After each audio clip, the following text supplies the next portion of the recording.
حضرت معاویہ رضی اللہ تعالیٰ عنہ کو یہ اعزاز حاصل ہے کہ جن صحابہ کرام کو میرے پیغمبر نے کتابت وحی پر معمور فرمایا ہے، آسمان سے اترے ہوئے موتیاں جن ہاتھوں نے کاغذ اور صفحے تک منتقل کیا ہے، ان مبارک ہاتھوں میں سے ایک زیادہ مشہور نام ہے حضرت معاویہ رضی اللہ تعالی عنہ کا۔ قرآن پاک کی سب سے زیادہ کتابت حضرت زید رضی اللہ تعالی عنہ کے ہاتھ سے ہوئی۔ آپ صلی اللہ علیہ وسلم کے ساتھ قرآن پاک لکھنے کے حوالے سے سب سے زیادہ وقت حضرت زید رضی اللہ تعالی عنہ نے گزاری ہیں، اور دوسرے نمبر پر قرآن پاک کا سب سے زیادہ حصہ جن ہاتھوں نے لکھا ہے وہ ہاتھ ہے حضرت معاویہ کی۔ اور قرآن پاک کے حوالے سے، پیارے پیغمبر کی خدمت کے حوالے سے، جس پیغمبر نے، جس صحابی نے میرے پیغمبر کی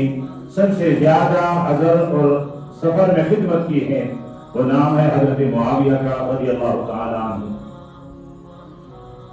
لفظ معاویہ کا معنی کیا ہے؟ تقریباً لغت کے حوالے سے 10 معنی بتلا دیے گئے تھے،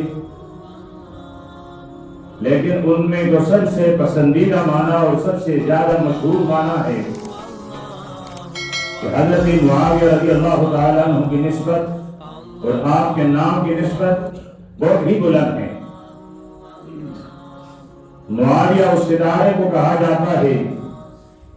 جو شب آخر، رات کے آخری حصے اور آخری پہر میں طلوع ہوتی ہے، اور جب دنیا میں کوئی کتا، کوئی کتی اس ستارے کو دیکھنے لگتی ہے تو اس سے بھونکنے کی آوازیں نکلنا شروع ہو جاتی ہے۔ تو یہ ستارہ جو کتوں کو بھونکاتی ہے، اس ستارے کا نام ہے معاویہ۔ اور میرے نبی نے ارشاد فرمایا تھا، اصحابی کا نجوم، میرے صحابہ چمکتے ہوئے ستاروں کی طرح ہیں، فبأیہم اقتدیتم اہتدیتم، تم میرے صحابہ میں سے جس صحابی کے نقش پا کے پیچھے چلو گے، فرمایا کہ وہ صحابی کی نقش پا، ان کی سیرت، ان کی تابعداری،